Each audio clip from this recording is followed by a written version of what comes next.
Hey friends, I'm Aaron Ciotti. Everybody calls me Ciotti. Welcome to Fleet Friday. Fleeting out Friday.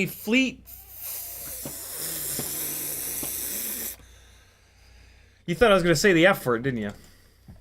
I wanted to. I wanted to scream it, but I didn't. Because this is a family show. Put your headphones on if the kids are in the room. There will be cursing as always. Greetings, cretins. This is also a Q&A live stream, so fill the chat up with any questions that you've got. In the chat, Matthew Karama's first Hockey Rounds was next. Ram Donko, Northern Tier, Troy Prelog, Mr. Dr. Death, Douglas Otwell, McMucus just in time, Denzel the Terrible, Espander, Bob Bruce, Off Axis. A strange noise. Northern Tier, Morton Upshot. What's up, everybody? Thanks for coming. Happy fucking Friday. I told you. I warned you. I warned you. Yeah, we are going to be going through 18 different builds tonight. On Whoop Wednesday, we worked through all of the Cinewhoop builds, talked about them, flew them. Tonight we're not going to be flying anything, so it's going to go a lot faster. Yeah, we're going to go through the builds that are not really flyable inside the house tonight, basically. Starting with this TP3 toothpick, Vistapick, actually. And yeah, we're just going to talk about each one, why I built it, how I've been using them, and what I would either change about them or keep the same about them, and or, like in the case of this, what is the 2.0 of this kind of build, which is going to be with Walksnail. So this is a TP3 toothpick with a naked Caddx Vista on it, and the Caddx Vista is a big bastard, and it's hard to package everything with that. So the next version of this rig is going to have Walksnail in it, because it's just a single board instead of the double board. So that'll be a lot slicker of a build, a lot lighter, a lot simpler, a lot stronger, because the stack won't be raised up so much, and a lot easier to kind of get everything to fit. So yeah, and if there are builds that like I don't fly very much, like this one, I'll explain why and talk about what I would do differently to have something that I actually spent more time with. In the chat, if you want to talk directly to me, all you got to do is type CiottiFPV. If you do that, it'll light up an orange like this, and I'll know that you're talking to me. You can do that with anybody. If you want to talk to Just in Time FPV, all you got to do, I mean, the easiest thing to do would just be to highlight and then copy and paste his name into a chat comment, and then for him and him alone, it'll light up an orange, just like you see there with me. So yeah. Just in Time says, CiottiFPV, what's up? Danzilla the Terrible says, hello, CiottiFPV and all you gangly mofos! Bob Bruce says, happy Friday, CiottiFPV and everyone. And Matthew Karam says, got one of my friends coming over to see how he likes the Ultimate Freestyle Cinewhoop. Very cool. Very cool. Yeah, let the Ultimate Freestyle Cinewhoop sickness spread into the veins of society. Nani FPV's in the house. Says, how do y'all? Just got my office PC set up. Hello, CiottiFPV. That's very cool. Ramdonko is speaking in tongues, apparently. Danzilla the Terrible says, heyo, when are you showing off your glides? Can you give us a glimpse of your ideal internal layout, capacitors, XTC route, XT60 routing, etc., etc.? Yeah, let's... I mean, there's a lot of live streams of me building the glides where the top-down camera will show you the internal layout. It's pretty straightforward, to be honest. Like, there's not a whole hell of a lot that... Yeah, I build them pretty basic, but there's a couple things, I guess, that I do differently. Essentially, I do nano. So which one is this? So this is the this is actually the Rossi. This is the Rocinante. This is the 16 millimeter standoff DJI Vista Glide. The whole 15, 16 millimeter standoff thing is cool and all, but to be really honest, 20 millimeter standoffs are almost as good, and it really makes the build a lot simpler. So yeah, I don't know. I don't necessarily know if I recommend going all the way in and doing the 15 millimeter for analog, 16 millimeter for Vista setup, because it's just you just don't get much for that slight reduction in standoff height, and it does make the build more of a pain in the ass for sure. So yeah, I don't know how much of a great idea that is, but what I do is nano cameras up front with just the super simple little TPU loops around the front standoffs. The reason why I do the nano cameras is mainly so that I can get the deck height really low. If you do a 20 millimeter standoff or even a 23 millimeter standoff, which is what the glides ship with, then you can do like a regular old micro camera, and you can have a camera with a bigger lens that'll give you a slightly better image resolution. But yeah, with how hard and often I crash, I like having the lower deck height, because one of the things that does happen when you crash inverted a lot is that all of the energy that goes into the GoPro or the battery, it then transfers that into the top plate here, and it tries to take these standoffs and kind of do this to them in all directions. In you know, each crash has a different directionality to the energy that's coming in. And so when you run the really short standoffs, it makes the standoffs a shorter lever, and it does a lot better when you crash them really, really, really hard. Most people don't crash as hard or as often as I do, so they won't really benefit as much from the 15/16 millimeter standoffs. But yeah, that's the deal. So I do a nano camera up front here, and then I do a 20x20 flight controller right behind it here, and then a 30x30 ESC, because I have a whole bunch of 30x30 Acons and they just never die. I also find that 30x30 ESCs do just kind of seem to live longer. I mean, it makes sense that it's a bigger surface area, so the components don't have to be as close together, and it's going to cool down a little bit better. It's a bigger heat sink. So yeah, I'm a fan of the 30x30 ESCs. You do say they are a little bit heavier. You sacrifice a couple of grams there, but 5-inch rigs make an awful lot of power, and I'll take a couple of grams for some extra reliability for sure. Then we've got in the rear our entire communications package, which is going to be the VTX and the receiver. That's kind of nice because then you got a nice short little wire run back to the Immortal T antenna. I run mine on these simple little Brain 3D drop-down TPU pieces. And what's nice about that is it pulls the antenna back away from the carbon, but it also puts the antenna down a little bit. So your Immortal T is pretty much never going to get caught in the props, right? All of the thrust that the props make is blowing the Immortal T down and away. So yeah, I almost never get the Immortal T up into the propellers with this setup. It's really simple, really nice, really compact, super lightweight. You know, the all of the TPU sum total on this rig is probably only like 35 grams, and the biggest chunk of that is the full GoPro protection. I run the TPU up on the front arms just because I like to fly really low to the ground, and on asphalt, when you're flying really low to the ground and you scrape the ends of the arms, which happens a lot, you just wear away at the carbon pretty quickly. And so, yeah, just on the front arms, I don't run them on the rear. I do like to run these TPU jib jabs from Brain 3D so that you chew up the TPU and then you can swap it out rather than chewing up the carbon fiber. That's kind of it. I run the capacitor off on the side here. Kind of can't see it.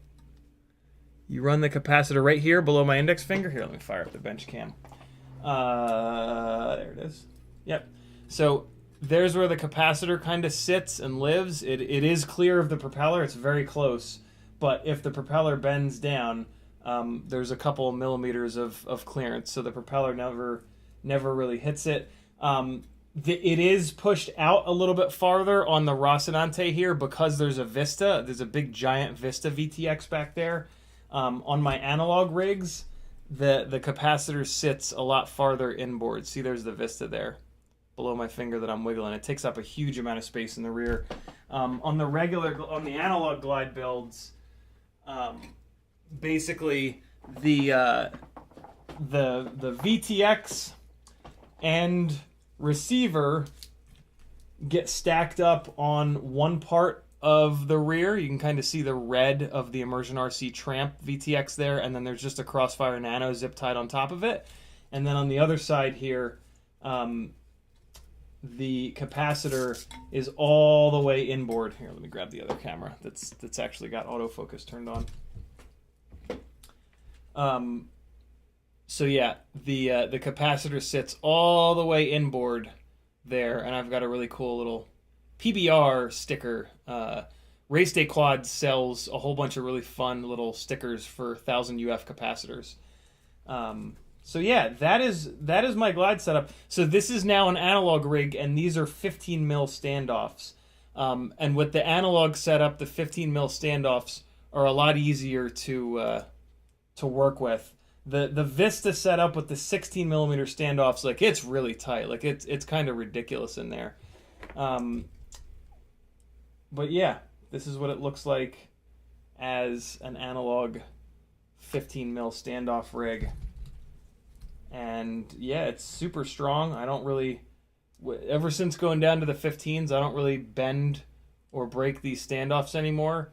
The arms break at just the right time, like when you slam them hard enough. Also, there's this little TPU rear piece. This is a Thingiverse print file to hold the UFL antenna here.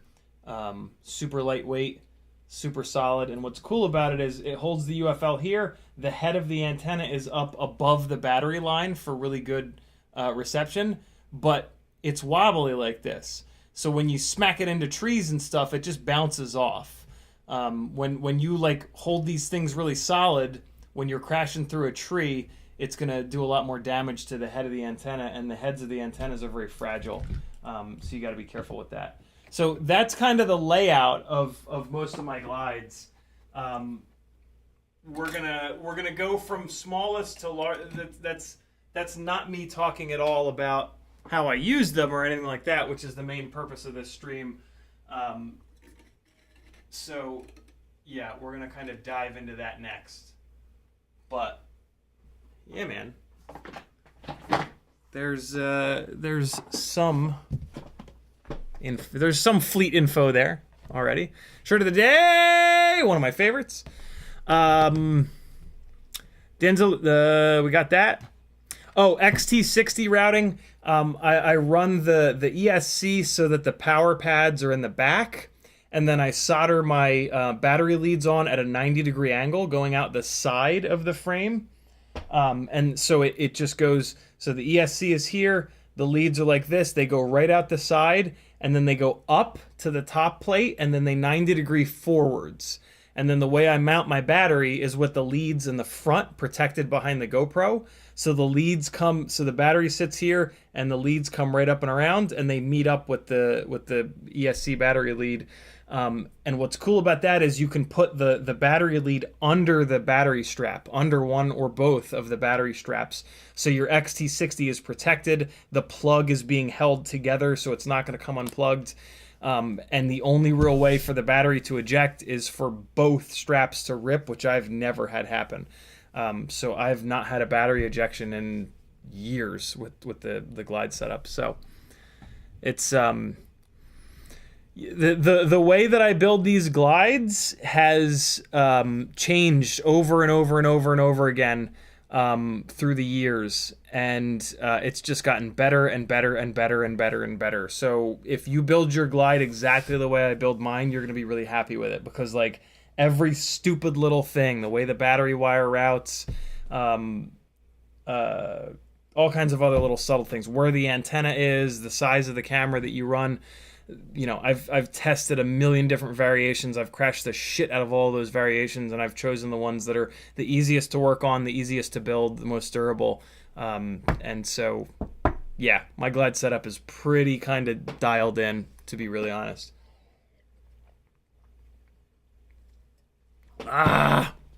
Yes. Denzel the Tober says, if you have one open. I don't have one open, but there's not a whole hell of a lot going on. In the rear of the Glide, there's two pieces of carbon that go like this with a big cutout in the middle, and then there's the four 20x20 holes. In the Vista build, you just bolt the Vista down. In the analog builds, on those pieces of carbon, on the one piece of carbon, it's VTX and then the receiver on top of it with a zip tie and some VHB to hold it down. And then on the other piece of carbon on the other side is the capacitor. That's really my favorite setup of the Glide with analog. I really still don't like flying freestyle with HD. Yeah, I don't know what it is.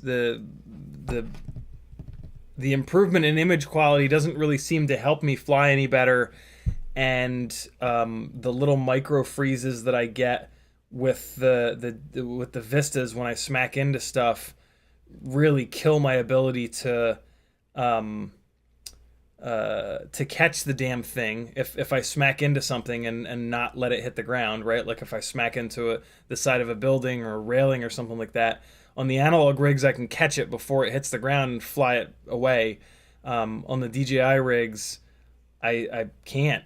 Like the DJI freezes for like a quarter of a second or eighth of a second when I smack into stuff hard, and then that freeze is super disorienting, and by the time it comes back and I realize what the hell's going on, I'm usually in the ground already, and that's just super annoying. So yeah, I'm still a much bigger fan of analog for freestyle.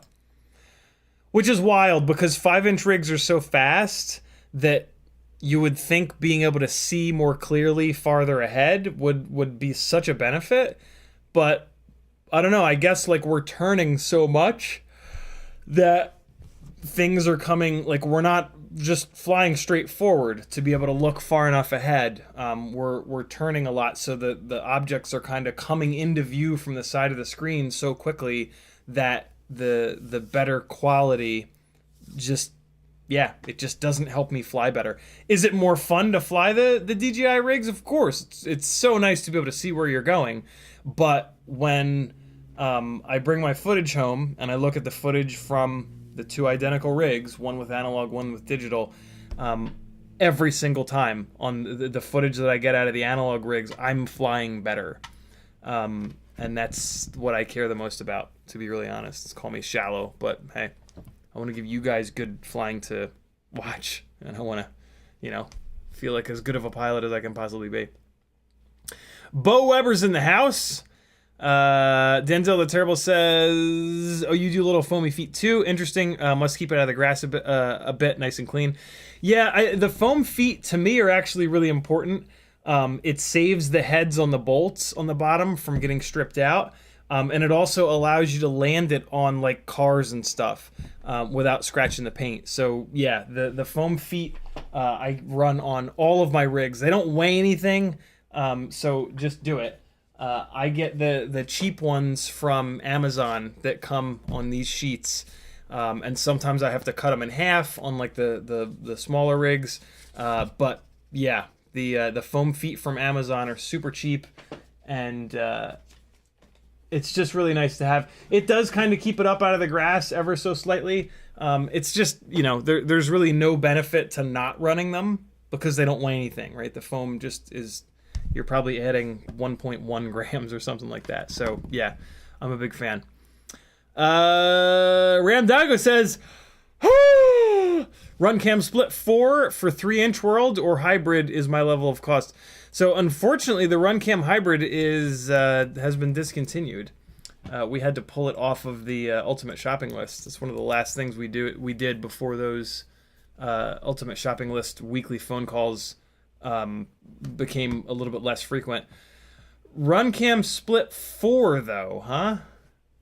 Look at this thing. Oh, this is from July of 2020. Okay, I thought maybe it was new. Definitely, sorry guys, definitely if you can get your hands on a RunCam hybrid, do that. All of these, and this, when I say all of these, I'm also referring to the O3 Air unit.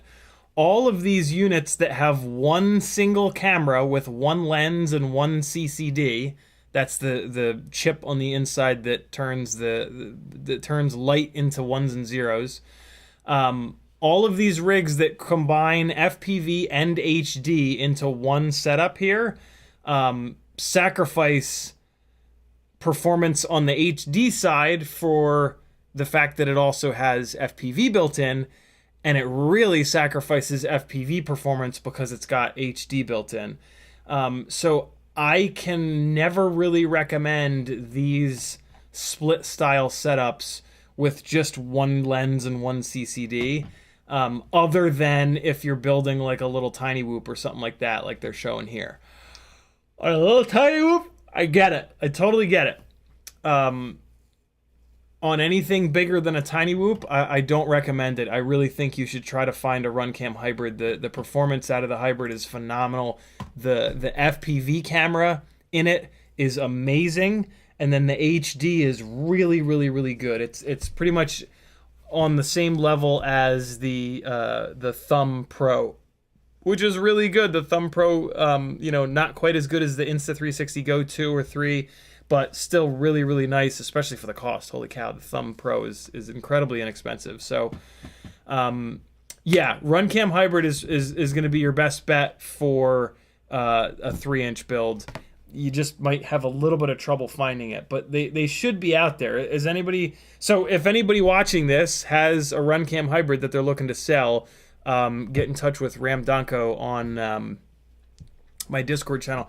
Speaking of my Discord channel, this whole thing here is my full-time job, believe it or not. The way that I'm able to do this full-time to make really good content for you beautiful bastards is by shilling every single live stream. This is my YouTube streaming schedule here: Sunday at 3, Monday at 10, Wednesday at 6, Friday at 7. As it says, Patreon definitely helps me out the most. If you join my Patreon at the general admission tier, which is $3 a month, you're only paying 7.5 cents per hour of live stream that I do every single month. So definitely join me if that's if you know, an hour of me dumping all the knowledge that I've picked up in the last 7+ years is worth that to you. Hopefully it is. Consider jumping up from the $3 to the $5 tier, because when you get into the $5 tier, the first Monday night stream of every month, I do 4 giveaways. And the $5 tier will enter you into the Cinewhoop and Toothpick giveaways that I do. Those giveaways have $50 to $60 to $70 worth of stuff. So by spending $2 more a month, at some point you'll win, and that'll cover that extra $2 a month till the dawn of time, pretty much, right? So yeah, the $5 tier is probably where you want to be. There is also, though, a $10 and a $20 tier. The $10 tier enters you to win 3-inch and Cinewhoop parts, which are even more expensive for me to buy. And then the $20 a month tier enters you to win 5-inch parts. And then technically speaking, if you really want to get in on all those giveaways, so I did that so that if you only fly 3-inch rigs, you can only enter to win 3-inch stuff, right? Like, I want you to win stuff that you can actually use. If you fly everything and you really want to support me with $1 a day, you can join the $30 a month tier, and that's going to enter you into all 3 of those giveaways. So every single month you're going to get entered into those 3 giveaways, and at some point you're going to win. Like, the folks on that tier are the folks that win a lot because they're just entered into so many more of these. And when you win, you know, it's anywhere from $50 to $100 worth of stuff, and that helps cover the cost of you being a patron. So I think it's a pretty good deal. I try my best to you know, this is the thing that I do to try to give back to you guys for helping me out and keeping me going. And yeah, most people love it. So jump onto the Patreon, because that is the way that I can keep doing this. Pretty much every single day I spend 3, 4, 5 hours thinking about FPV, doing FPV things, testing things, talking to you guys, answering questions. And yeah, it's been a blast, and I would love to keep doing it forever. But I do need your guys' help. I rely completely on you people watching to fund this whole thing, which is basically an idea that I stole from Joshua Bardwell. He told me one day, he showed me one day how much of his revenue comes from YouTube, from the views that he gets, versus Patreon, versus affiliate links. And he basically said to me, like, you know, the fact that the majority of my income comes from patrons means that they're the ones that I'm working for. And so every review I do is completely honest because it's sponsored by them, not some company. Everything, you know, just like when your main source of income is your viewers, like everything you do is to benefit them, right? Like, I work for you. And so when you guys want me to do something like tonight's live stream, right? This go through your entire fleet live stream was an idea from one of you beautiful people. Yeah, it just makes the show that much better. So do it. Do the things, yo. Join my Patreon. You're going to love it. There's a shitload of other benefits on the Patreon, too. There's a bunch of technical articles on there. There's 2 different Facebook groups. There's full access to the Discord where you can get in on things like the Stick End Fund, where you can rent a box from me with all of the M3 or M4 stick ends and then try them on your own transmitter and then ship the box back. All kinds of really cool stuff. You can upload your flight edits and I'll play them during the giveaways. Yeah, lots of benefits for joining the Patreon. You can join for as little as $3 a month, but for $5 a month, you can get in on some giveaways that eventually you'll win, and it'll pay for that extra $2 for years to come. I've also got a little Etsy store here with some really fun stickers and some random hardware that you might like. Over on Fiverr, you can work one-on-one with me. We can get you flying better, tuning better, or building better. These are educational sessions where, again, I'm going to one-on-one just dump as much knowledge as I can on you. Having a one-on-one session, like if you don't understand something, if I explain something, you don't understand it, you can say that to me and then I can explain it in a different way so that you will understand it. I can't really do that in these live streams. So it's, the one-on-one sessions are where people really, really, really learn stuff. And I'm sure that there's a dozen burning FPV questions that you would love to have answered, and I would love to answer them for you. It's hard to do that on live streams, but one-on-one, we can really dig in and make sure that you're completely understanding what's happening. And so, yeah, the folks that have done the Fiverr sessions with me have really enjoyed them and have high praise. You don't have to go through Fiverr. You can just message me on Instagram or Facebook or here or wherever, and we can just set it up, and then I won't get banged on the 13% that they take. But if you want to use Fiverr because they protect you, that's totally fine. I've also got a Teespring store where you can get some really fun t-shirts and apparel. These things really do help me quite a bit. Like these websites all take a little bit of a cut, but the thing is, when you guys wear the shirt, when you guys put the stickers on your stuff, and other pilots see it, there's like an added like little marketing benefit there for me. So the Etsy and Teespring orders really do help, and it's awesome to see you guys wearing the stuff too, which is like, kind of me being selfish, but sometimes you got to be selfish in life. It's cool. Just don't be like that all the time. PayPal is how you can send me money if you want to do a super chat, but you don't want YouTube and Google to take 30%. And then I've got a ton of different affiliate links. If you change your bookmarks to these affiliate links, you won't need to remember to go to my website to hit them. The affiliate links do need to be clicked at some point before you check out on the website, and then after you check out, it wipes that affiliate link out. So basically every time you do an order, you have to re-hit the affiliate links. So by changing your bookmarks to the affiliate links, or by changing your suggestions when you type AMA for Amazon in, you can just click the little X to remove the current suggestion, and then you can hit my Amazon affiliate link a couple times, and your browser will start suggesting my affiliate link when you type AMA for Amazon or GET for Get FPV, so on and so forth. I have affiliate links to Weebleed FPV, NewBee Drone, FPV Cycle, Amazon, Get FPV, God, HD0, Flywoo, Emacs, Banggood, Camera Butter, and AliExpress. Those are the ways that you support your gangly ass buddy, Ciotti, the donkey man extraordinaire. Hi, Maggie. Get your ass over here. My donkey. And say hi. No, I'm not going to. Right now. No. Right now. Come on. They're begging to see you in the chat. They're begging. The chat is there's flames coming out of the monitor from so many people typing, please. Please.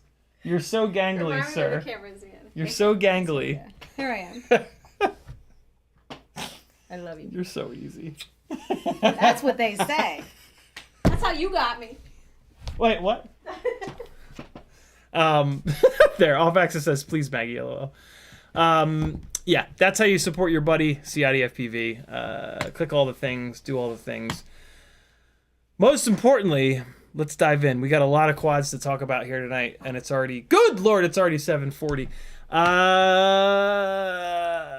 Hold on, let me scroll up and chat a little bit and get caught up, and then we can dive in. Andrew DeCavia says, to make a teachable moment out of a teachable moment, there's no small magnifying glass when we watch via app, so I had to go back, rewatch, screenshot, and look up the video that way. Wait, what? To make a teachable moment out of a teachable... There's no small magnifying glass when we watch via app. So I had to go back, look up the video that way. What magnifying glass, Andrew? Are you talking about the magnifying glass that allows you to search within someone's channel? I.e., when you're on YouTube and you go to someone's channel, there's a little magnifying glass here that if you click it, you can search only on the channel. So if we search only on my channel for donkey, it actually finds some things. It finds a whole bunch of things. So are you saying that on the phone you don't have that little magnifying glass? That blows. That's a YouTube problem. Damn. Nothing I can really do about that. But apparently I have 1,000 views on YouTube. 1,000 videos on YouTube. That can't be right. Hold on. That's ridiculous. Is that real? Is that right? Hold on. Where is I can't be right. YouTube Studio, there it is. There's no way that's right. Hold on, let me see.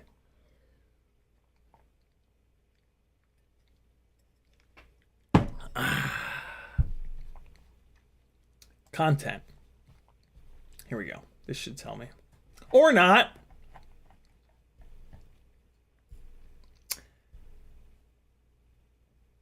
So there are 109. So there are 109 edits. That can't be right. This claims that I have 1,730 live streams. That can't be right. That's impossible. Hold on. It says, well, now it says there's 1,672 live streams. That's not right. Now it says 1,632. I don't know. This is weird. But I mean, I have been doing like 5 live streams a week, every week for like 2.5 years. 550. Is that 250 a year? Jesus, I might have damn near 1,000 live streams on here. That's insane. Wow. Okay. Sure. Why not? 1,000 videos. What's that worth to you? All right. So let's dive in. I think I'm caught up on chat. No, I'm not. Off Access says CiottiFPV is the greatest, hands down best Patreon monthly giveaway. Thanks, brother. Also drop Off Access, also dropping the Patreon link. If you guys are not subscribed to Off Access, I don't know what you're waiting for. Get your ass over there. He's got a great channel. He's a great guy. June Loca says, on my phone it's there. Okay, cool. Robert G says, no channel search on iPhone YouTube app, only desktop. But June Loco says on his phone it's there. Interesting. Maybe June Loco uses like Safari or Chrome on his phone to go to YouTube. That's annoying. Mr. Dr. Death says, if I click on your channel, it says 1,032 videos. Wow. That's wild. Jesus. Okay. We've done quite the thing here, friends. And some of you have been with me the whole time. And I appreciate that. It's very cool. Denzel the Terrible says, mine says 702 live streams. That's a little bit more believable. Off Access says, if you go to the playlist and add it up, I get 1,104 videos public. You might also have some unlisted. Wow. Wild. Wild. Let's dive in, yo. First up in a list of 18 builds is the one that we were talking about. This is the... Let me get this shit out of the way. Let me get some of this stuff. Well, let's use this. Let's use this this little camera a bunch here tonight because we can get a little white background action. But you know, the white background kind of sucks. So let's do this. Let's get this black microfiber laid out here. And this will help the exposure on the camera quite a bit. So, I'm going to bring this light over here. And this is my Vista pick. This is a FPV Cycle TP3 frame. And then a JHE MCU AIO that is not great. I don't fly this rig very much because this AIO sucks. And there's a lot of electrical noise, and I cannot get a good PID tune on this, so I just don't fly it. Which is a shame because it's got these discontinued RC and Power 1204, what are they, 8,000 kV, I want to say? Focus, you bastard. I'm using OBS as a magnifying glass right now. Focus! Come on, you jerk. It likes flesh tone to focus on. Well, I'm just going to look here. 1204, 8,000 kV, which on these GemFan biblades, it makes plenty of power on 2S. I was hoping that by keeping this 2S, there is less electrical noise, and I was hoping that would allow this older AIO to work, but no, it's junk. It got a little bit better when I put this big capacitor on it.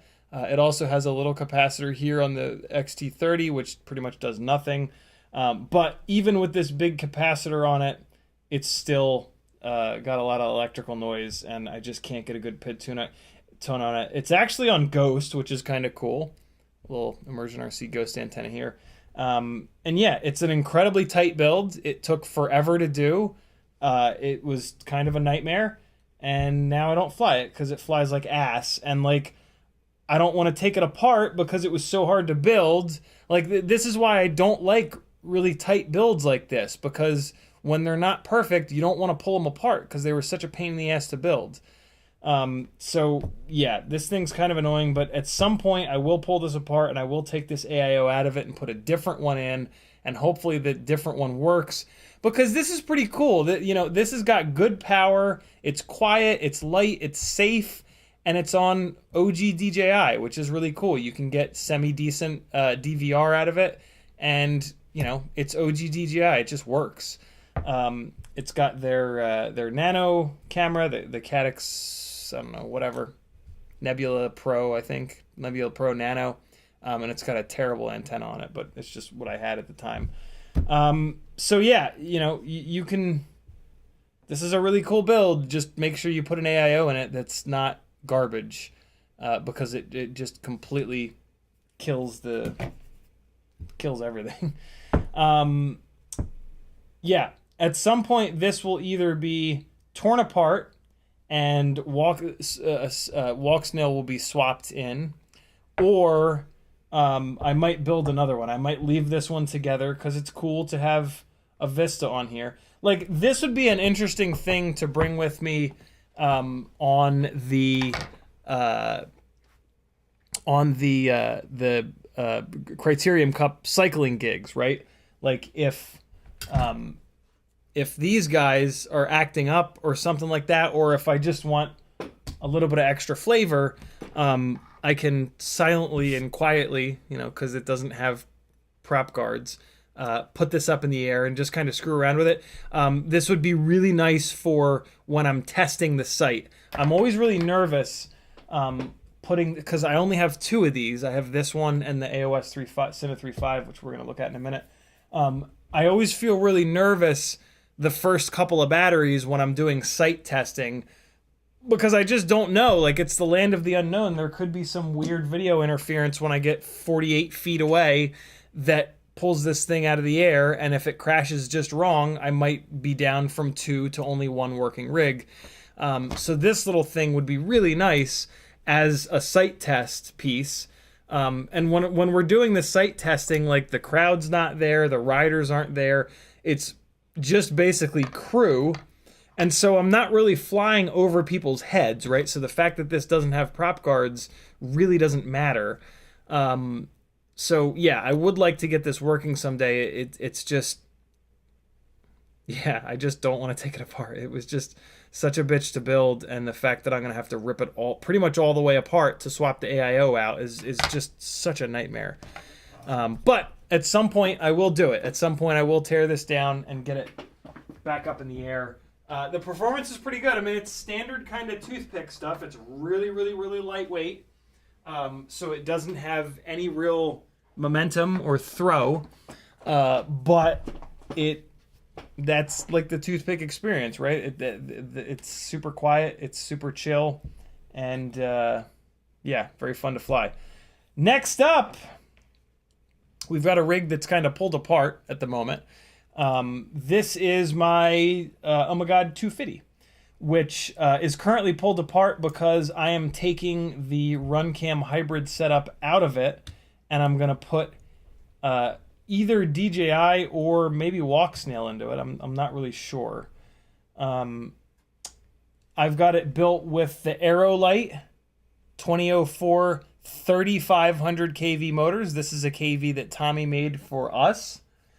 And then I've got an interesting little setup. It's kind of a shame to pull this thing apart because I have kind of a crazy little setup going here. So I've got like, I think these are 15 millimeter nylon spacers to lift up the RunCam hybrid here. And then underneath it, I've got a nice capacitor back here. I think it's a 470. And then I've got the receiver under there as well. I don't know why I did that. I don't know why I didn't just put this down low and then VHB the other shit on top of it. But, you know, whatever. I guess it gets I might have done it because this wire run is pretty short. And if I dropped it down, this cable would like be banging into the back of the AIO. I'm assuming that's why I did it. I had this thing set up with a 20x20 stack, and it flew really, really, really nice. I moved it over to this Acon AIO, and it flies almost as good, not quite as good. The 250, though, it uses very short standoffs. So with the 20x20 stack in here, I actually had to flip the base plate and the X plate upside down for a little bit more build height.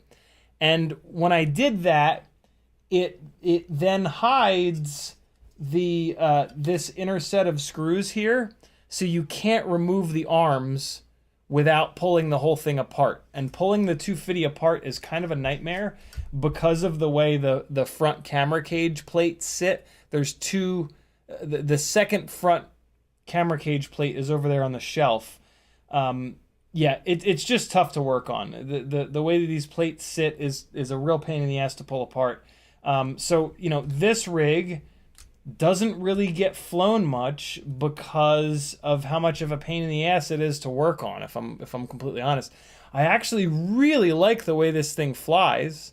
But yeah, when rigs are annoying to work on, they don't get flown much because, like, as soon as I break them, it just goes on the shelf and it's like, all right, well, it'll get fixed when it gets fixed. RunCam hybrid Acon AIO. This is actually on FR Sky, believe it or not. Little Luminar Axie antenna, and then I have this on the 4-inch arms with the Gemfan 3.5-inch props. I tried this on a bunch of different 4-inch props, and it was way too floaty. Dropping down to the 3.5-inch props made a huge difference. So I really like this 250 on higher KV motors, 3500, 4000 kV motors on 4S with 3.5-inch propellers. This is really the best combo. Everybody that has ever flown this thing has been completely blown away by how good it flies, but I'm the one that needs to fix it. So yeah, on the shelf it goes. I would like to get it back up in the air one of these days, though, because it does fly fantastic. Next up, we've got my two live stream rigs. These are sub 250 gram Vista carrying, fully prop guarded prop guarded. Yeah, Vista carriers. These will get, depending on the battery that I run, anywhere from 3 to 5 or 6 minutes up in the air. It also depends on how much ground I need to cover. So in case you guys didn't know, a really nice way of figuring out if you've got screws loosening up is just to hit your rig. When you hit it, it shouldn't sound like this. You hear the to that? You don't want to hear that. That means there's some screws loose. You want it to sound like this. See how there's no like clicking to this? And you do it all over the rig. Just tap it. Just give it a little tap it. Tap, tap, taparoo. Just tap it in. Just tap it in. Just give it a little tap it. Yeah, so this is a rig that doesn't have any screws loose. This is a rig that does. That's more like what it should sound like. The pitch that you're hearing, the little like that's actually the resonant frequency of the frame, which is kind of interesting. It's the resonant frequency of somewhere on the frame. It's hard to tell where. But yeah, there's a screw loose somewhere on here. Let's see if we can find it real quick.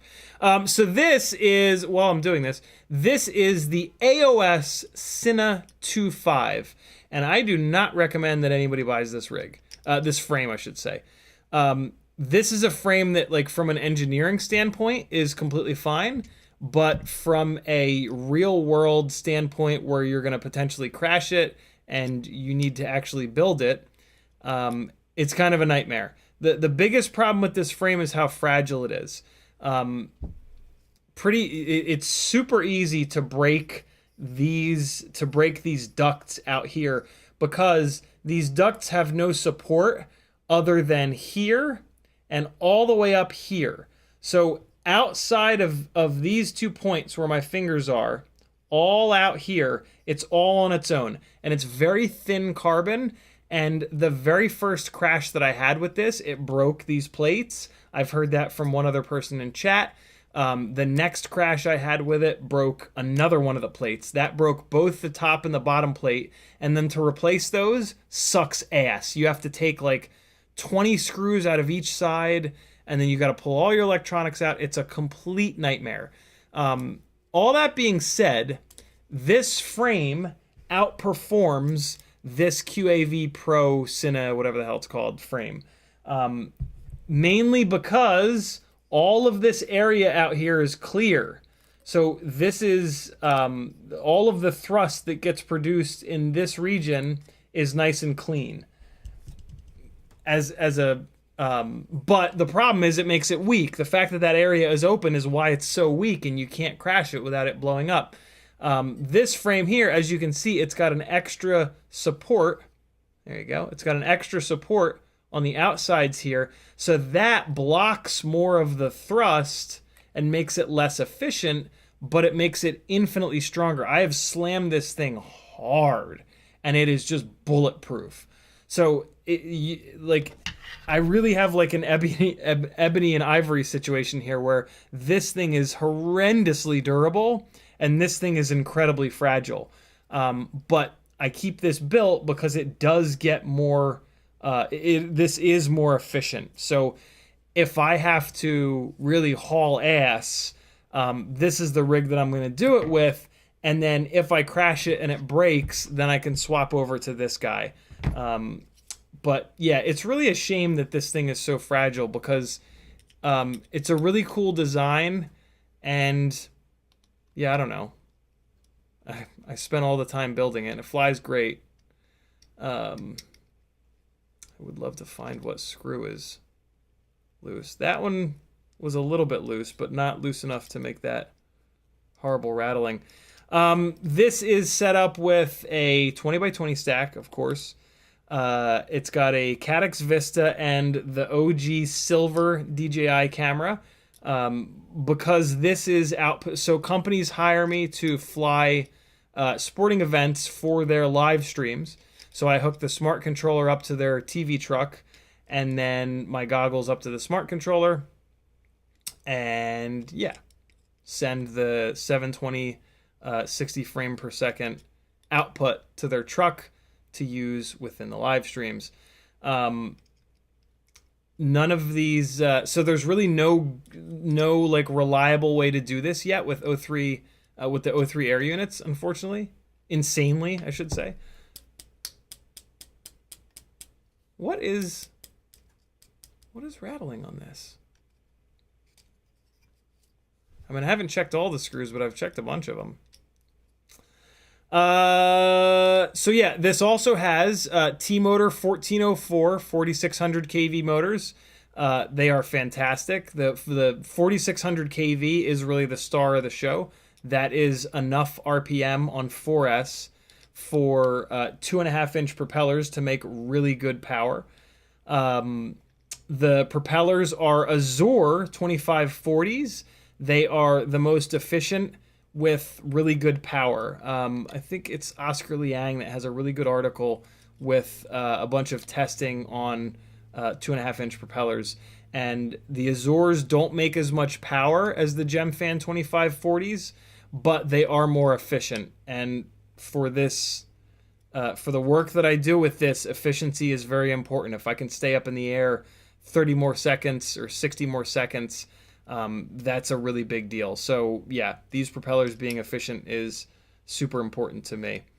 What else? It's on Crossfire. This one just has Crossfire. At some point, this one will also get an ELRS receiver like the other one that we're going to talk about in a minute. I really like having both receiver protocols on here because I have had situations where the RF noise is really nasty around 900 megahertz and Crossfire kind of falls to pieces. And it's pretty rare, but it has happened to me. In those scenarios, if I had it dual wired with a secondary receiver, with a ELRS receiver, I could just hook it up to a computer, hop into the ports tab, flip it over to the ELRS receiver, and fly it on that on 2.4 gigahertz, which hopefully in that RF situation would perform a little bit better. What the hell? I cannot. It's the antenna, isn't it? It's not the antenna. What is rattling on this? Usually that's a good way to find loose screws. But oh, I see what's going on. What the hell happened there? The Vista. How did that happen? The nuts rattled off the... Oh, one of the nuts rattled off the... I see.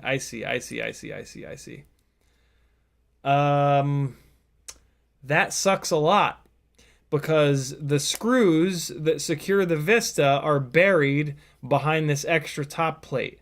So in order for me to get at one of those screws, I'm going to have to take this top plate completely off, which is a nightmare. Like I said earlier, the AOS Cine 25 frame sucks to work on.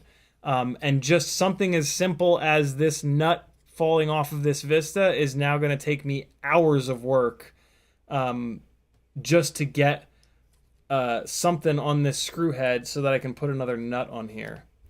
I will try to do it without taking it apart. Like I will try to jam stuff in here to get this screw pushed down enough to get a nut on here, but it almost certainly will not work. Like I can just see the writing on the wall here that I'm gonna have to pull that base plate off.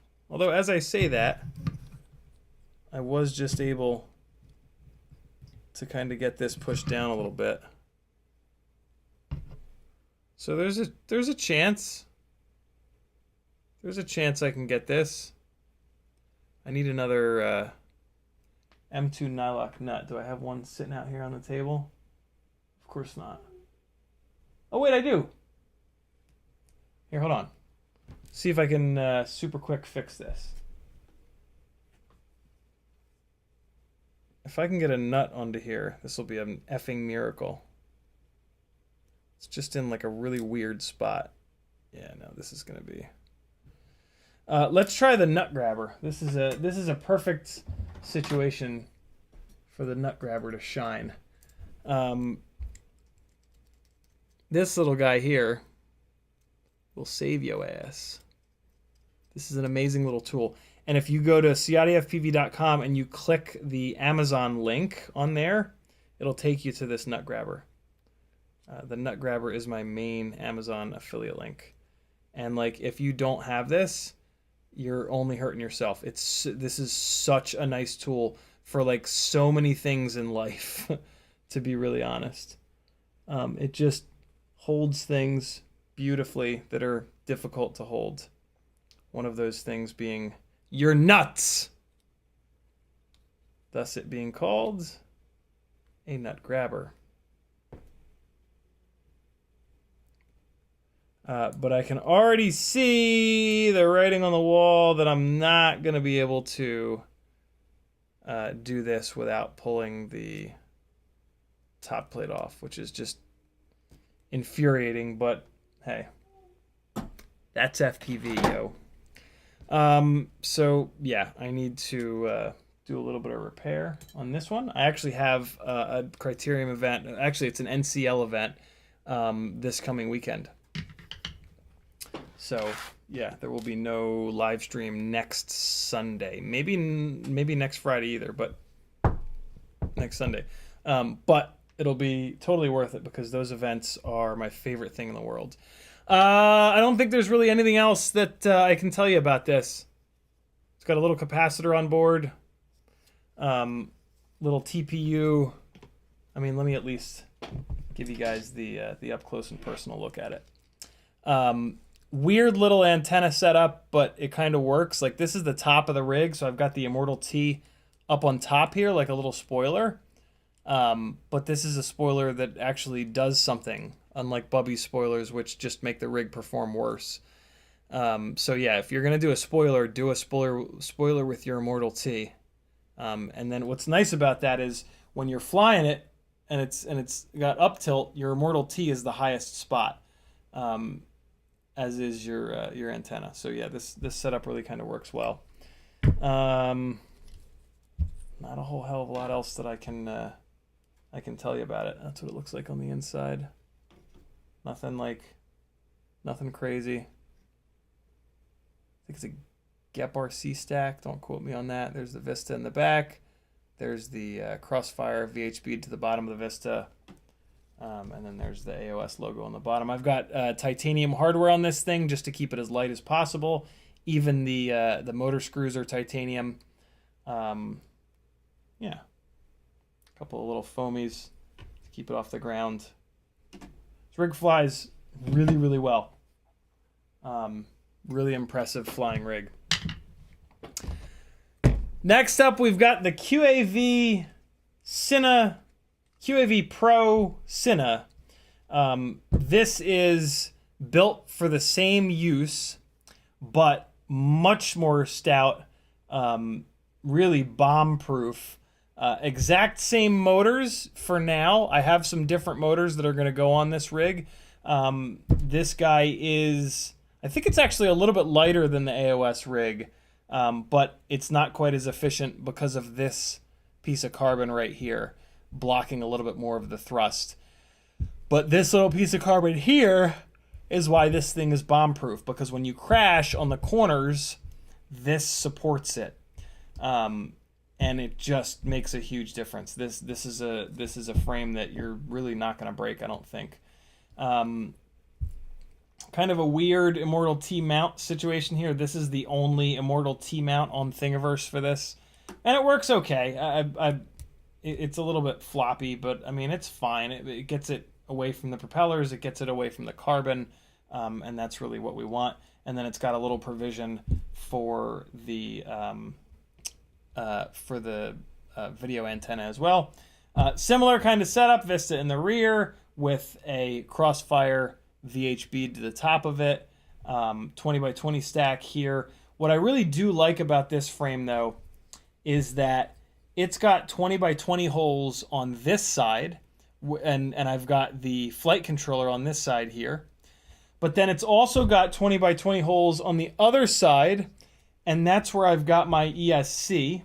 So what's cool about that is to work on this rig is super simple. You take out 1, 2, 3, 4, 5, 6, 7, 8, 9, 10 screws, and then 11, 12 screws.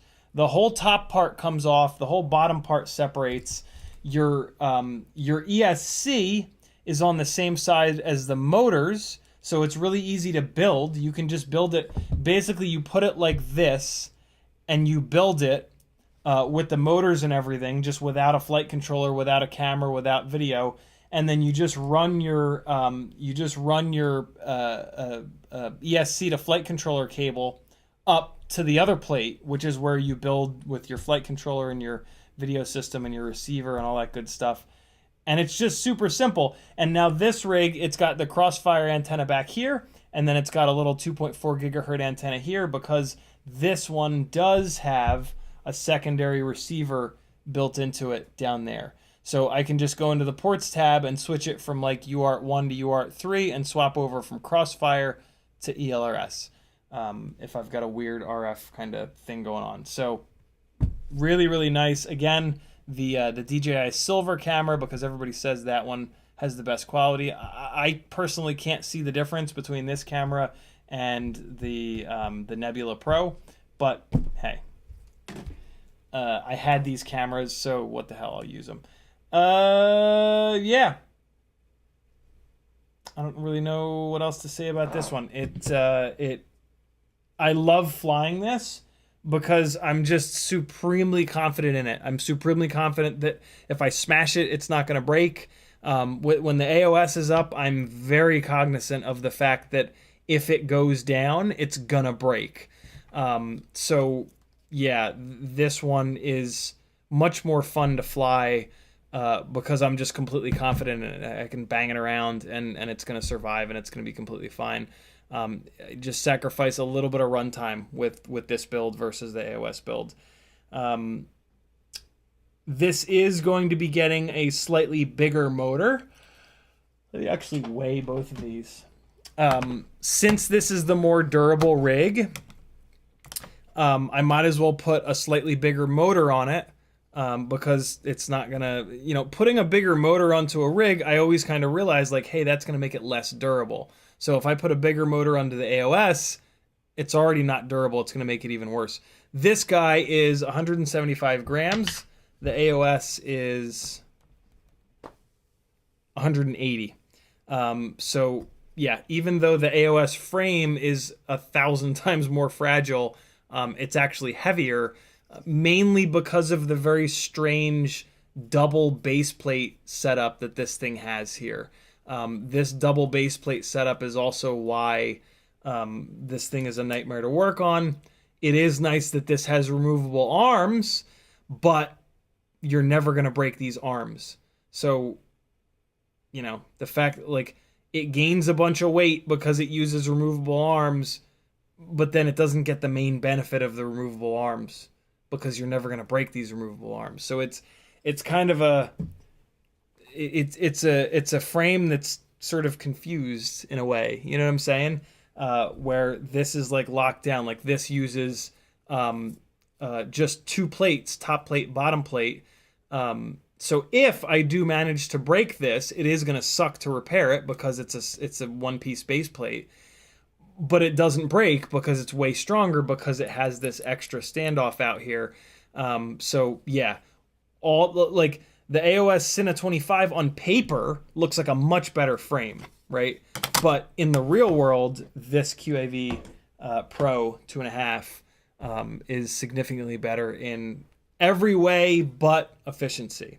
The AOS Cine 25 absolutely wins on efficiency, but this wins on everything else. So yeah, this is my favorite of the two for sure. And again, the main use of this rig is these live streaming events that I'm lucky enough to get hired to do by NCL, the National Cycling League, as well as ACC, America Criterium Cup. I took this off the shelf and I was showered with screws, and now there's more screws falling, and I have no idea where they're falling out of. But now we're gonna move from 2.5-inch rigs up to 3-inch rigs, and we're gonna take a look at the Ripsqueak fleet. Another screw went down a second ago, and I assumed that it would be right here, but it is not. Let's do this, though. We're going to do what Adam Savage calls sending out a rescue party. If you drop a screw and you can't find it, but you know roughly where it fell, take another screw and drop it roughly in that same spot and see where it goes. That one went exactly where I would expect it to go. But yeah, Adam Savage from Tested calls that sending out a rescue party, and I just think that's the most hysterical thing ever. So yeah. Next time you drop a screw, send out a rescue party. You might find it. I've actually found a bunch of screws by doing that before. It's kind of fascinating. Let me really quickly just look though to see if I can figure out. I'm assuming that they fell out of this one, because I don't have any motors on it at the moment, and I had it sitting there upside down. I assume because I had screws in the rear mount holes. But now I don't. Just fine. It's not the end of the world. I might actually tear this Ripsqueak down. But that's a story for another day. Hey, there it is. There it is. So I found that screw. So now I've got 4. So there's 2 missing screws, which are in this big pile of garbage that I've got unorganized on the floor over here. Which is a bit of a nightmare, but yeah, it's in here somewhere. It was sitting, over here, and then I picked it up. So, yeah, they're here somewhere. I'll find them later. So, on to some 3-inch freestyle quads. This is the Ripsqueak fleet. We've got this one is I pulled this one had T-Motor 1404 4600s on it. Somatic says, have you thought about using 03 for the live stream stuff? I have, and I've talked to all of the other guys that are doing it, and nobody is other than Justin, Justin Smash, and he basically told me not to do it because it's a nightmare. Among other things, in order to use it, you have to build a Raspberry Pi and you have to use Cosmo Streamer. And apparently you also have to cut the red wire between the goggles and the Cosmo Streamer. And he was just like, yeah, man, like none of the TV trucks are really asking for it at the moment. It was just one rig or one company that wanted it. So I did it for them and I regret it. And I was like, okay, not doing it. And I've worked with Richard Howarth, who is, he runs Hyperlow Quads. That's his company. And he kind of said the same thing. He's like, yeah, there's no easy way to do it. There's no like smart controller that does it yet. And none of and 720 60 is what all of the TV trucks keep asking him for. And that's what they've been asking me for. So, yeah, I don't really have a reason to do it. I thought that the new $1,200 smart controller would be able to handle it, but apparently it won't. Apparently the new smart controller does not have a clean video output, which is just. I don't know what the hell DJI is doing, but yeah, that's a complete deal breaker. So until there's a somewhat reliable, and Justin really complained a lot about the Raspberry Pi with Cosmo Streamer setup. He said it's very flaky, and that is big. That was his argument to not use it. But whoever the production company was said they don't care if it's unreliable. They want the 1080 input. So yeah, it kind of is what it is. You know, the most live streams go out in 720 for reliability. And so why would you give, if they're outputting 720, why give them 1080? There kind of are some reasons, but you know, the Vistas are locked down. They're good to go. There's no bullshit with them. The other thing for me is I can't really afford to step up, to be really honest. I can't afford to step up to an 03 setup. You know, I'd have to spend damn near $600 on a new set of goggles, $1,200 on the RC Pro, which I'm sure at some point will have a clean video output. I'll have to get like a few more 03 air units at $260 a pop. And yeah, I just don't have it. I just don't have $1,500, $2,000 to dump when every company that's hired me so far is looking for 720/60. So yeah, as cool as the 03 setup is, it's just absurdly expensive, and until somebody asks me for it, I'm not really gonna do it. And like, I don't know. So that's kind of where I'm at with it. But yeah, I'm sure eventually I'll get a request for it, and then I'll have to kind of just think about, like, you know, what am I going to get paid for that gig? And I'll probably talk to them about the cost that it will be to upgrade, and kind of sort of build that into my invoice with them. And you know, instead of my standard day rate, my day rate will go up considerably to cover the cost of making that upgrade. So we'll see. And I mean, that's, you know, that's kind of how it works. For those of you that aren't sort of in the production world, it's a very weird setup where, like, on your invoices you build in equipment rental costs, and it's like a certain percentage of the value of the gear that you're going to be putting up in the air. It's super weird and super annoying, and I fucking hate it. But yeah, you can make that number whatever you want, really. Like, there's no way for them to kind of check that, because we're using all custom built stuff, right? We can just say that this frame costs $300. So yeah, it's a really weird setup, but that setup will allow me to put the gear rental cost at $1,000 a day or something like that, because that's what it's going to cost me to upgrade my whole goddamn setup. Yeah, it also freaks me out to do that, because I like to use setups that are like really nailed down, and are just like have had hundreds of batteries put through them, and I know that I'm not going to have an issue with. Going to the 03 system is a whole new set of goggles, a whole new like kind of ecosystem.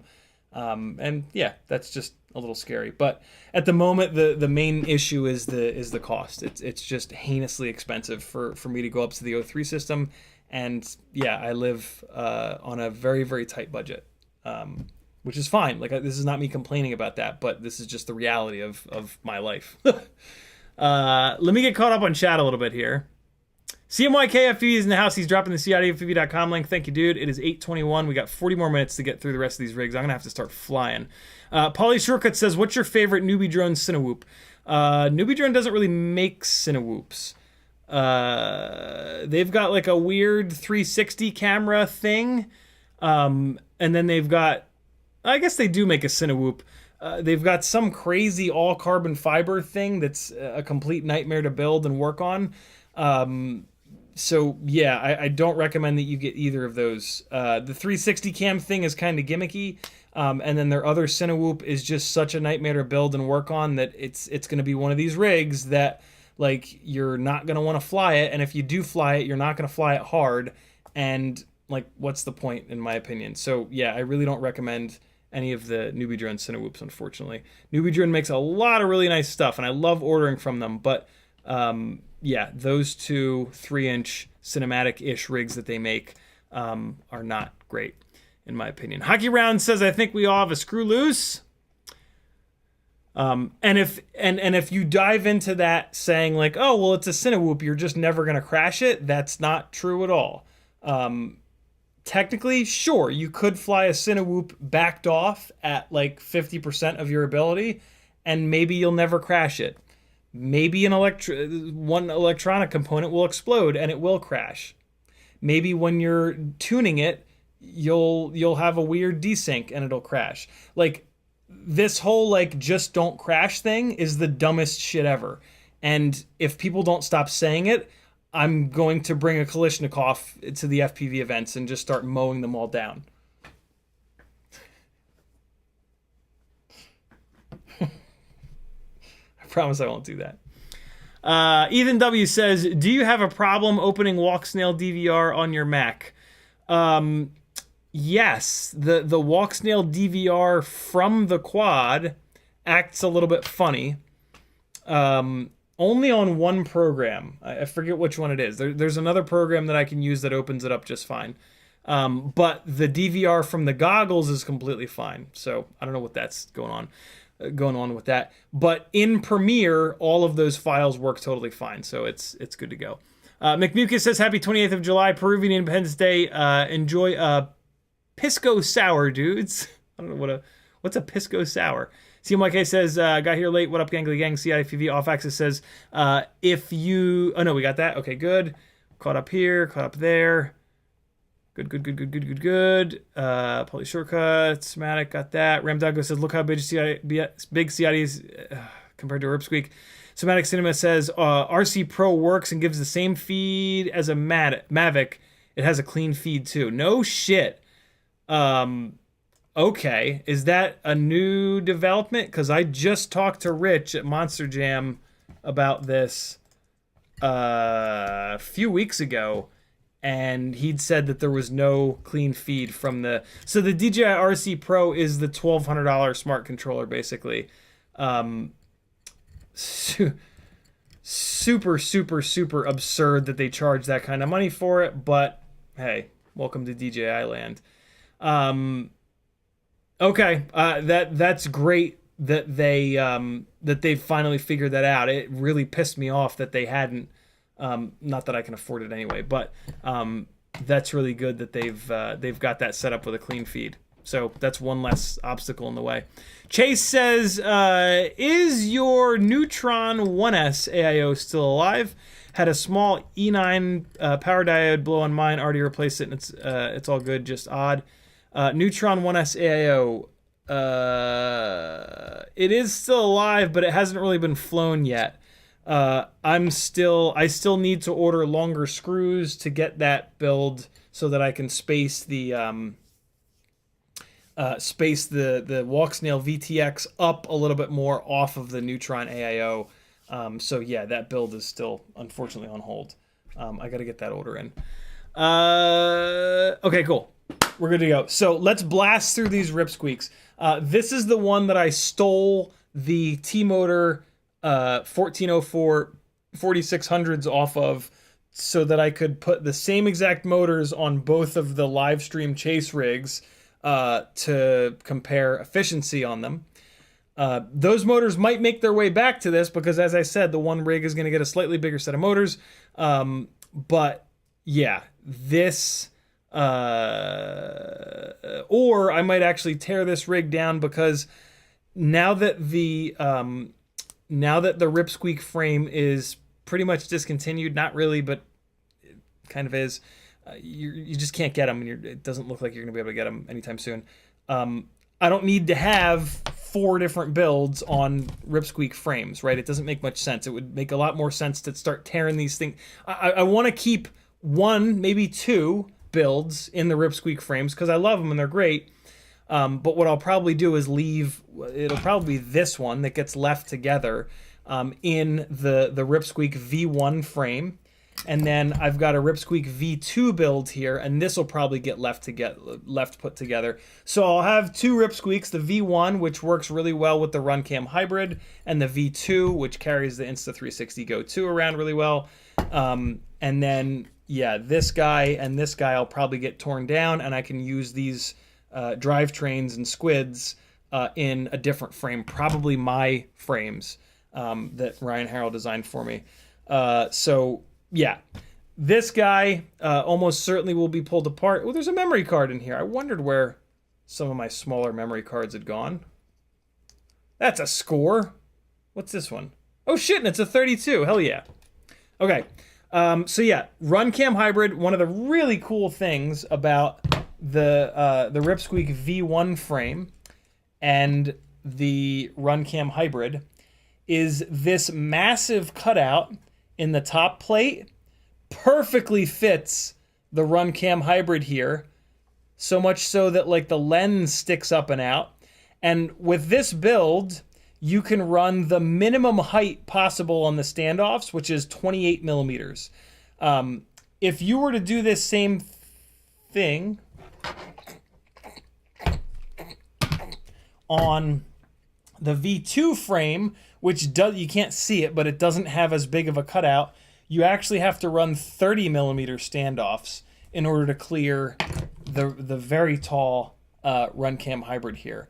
So yeah, the Ripsqueak V1 frame is really cool for this RunCam Hybrid combo. You can even see there's a little bit of extra space there. If there was like a 26, it doesn't quite clear with a 25 millimeter standoff. If there was a 26 millimeter standoff, it would actually work. But that doesn't really exist. It's a triple stack, ESC on the bottom, 20 by 20 everything, of course. ESC on the bottom, flight controller in the middle, and then the RunCam Hybrid board up on top. And then in the rear here, we've got the VTX, the little nano VTX, and the Crossfire Micro. Is this a Crossfire? Yeah, it is. And the Crossfire Micro. These guys will be getting transferred over into ELRS because I refuse to run the full-length Crossfire antenna on these, and these short Crossfire antennas suck dick.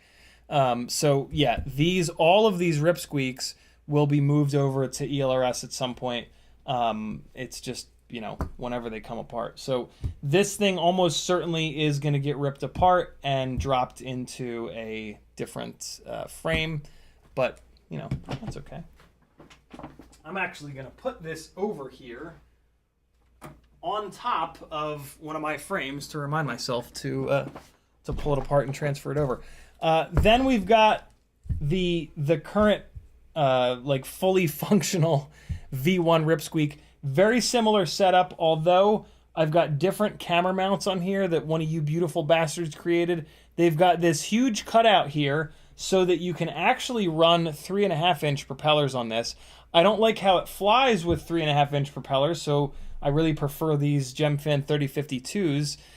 But yeah, technically speaking, I can run 3.5-inch propellers. They just barely clear the aluminum standoff.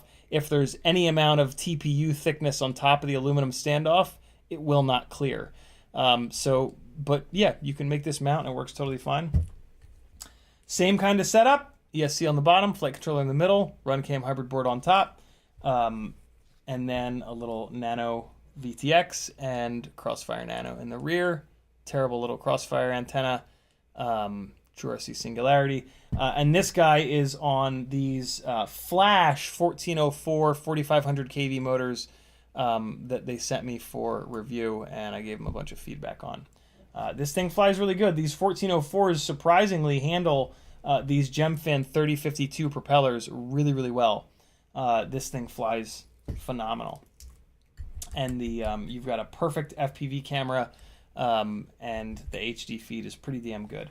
These things are excellent bashers, man. I really love flying these Ripsqueaks because they're safe and they just perform way better than you would think. And then the last V1 Ripsqueak, the reason why I have 3 of these is I was testing a lot of things. I was testing motors, I was testing propellers. So yeah, it really helps to have 3 of them. This guy is on these discontinued, of course, because everything I have is now discontinued. RCX, which is sold only by my RC Mart overseas, 1306 4000s. And these motors are fantastic, but you can't get them anymore, so I'm very hesitant to fly them because I crash so much, and if I break them, they're gone forever. They're a 9x9 mount, and they're a 1306, and that's super rare. Same exact setup here, different antenna, same kind of deal, some titanium hardware, keep the weight down a little bit. Yeah, nothing Nothing too crazy or jazzy about this one over the other ones. And then we've got the V2 Rip Squeak. I think I am going to tear this one down with the 1306s. It just doesn't make sense. Like, I'll keep all of these Rip Squeak frames and use them as extra parts, which is kind of, like, ideal, you know? So yeah, maybe I'll tear this apart and put it in the Grinderino, I guess? Does that make sense? I won't put it on these motors, but yeah, I think I'll pull this apart and put it into the Grinderino frame. No, because I was gonna do the Grinderino with Walksnail. This, I think I'm gonna put into the into this mini LR. Yeah, I don't know. Put it in something though. That's for damn sure. Oh, I know what I'll do with this. I'll swap these motors for the 6,000 kV motors. I've been meaning to build a 2-inch Rip Squeak, actually. Yeah, maybe I'll do that. I don't know. I'll figure something out for that. This is the V2 Rip Squeak, which is set up as the test here was RunCam hybrid versus Insta360 Go 2. And so, yeah, this thing was built without a RunCam hybrid, just a standard, just like a standard analog build. I would love you to focus, Logitech. If you don't focus, I'm going to kill you in your face. There you go. Yeah, not a whole hell of a lot I can say about this. It's on big motors, big old Toka 1505s that are, of course, discontinued on these big, gigantic Gemfan 3052s. I wish these motors had a little bit more KV, but they're a big, girthy stator. It's a little bit under-propped on this setup.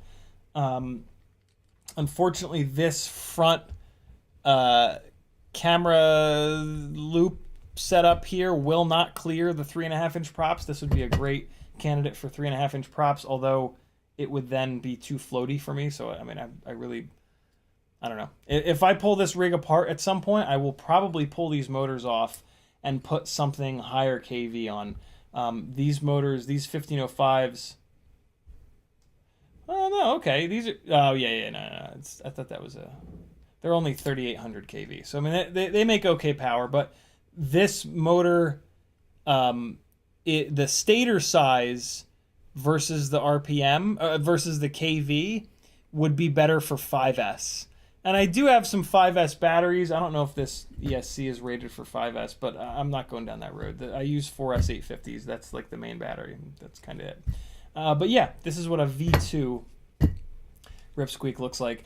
And I mean, you know, flying this rig is great. The video that comes out of the Insta360 Go 2 is significantly better than the RunCam hybrid. It's just, this is, with that camera in it, this is like a $500 rig. And those others are like $350 or so. So yeah, this is a lot. I don't fly it as hard because it's got so much more money tied up in it. But like one of the really nice things about 3-inch freestyle rigs is that they tend to be cheaper builds, and you can just batter the living shit out of them, and that makes them really, really fun. It is 8:36. Good Lord. I gotta go faster than I have been going to get through all these. Next up, we've got the Cinewhoop squad. We've got lightweight analog, we've got fat-ass digital, and then we've got ultra weirdo over here, Tooth Fairy 2. These are both FPV Cycle Cinesplore frames. These are the best of the Cinewhoop frames. They're the most recent of the Cinewhoop frames. Big part of the reason why they're the best. Bob took all of the lessons learned from all the other Cinewhoop frames for like damn near 2 years and made his frame using all of that data, and it's just amazing. These are the now unfortunately discontinued Stan FPV ducts. There are also Cloud 149 ducts that are really nice for these, and then there's a bunch of 3D printed ducts which are also pretty good.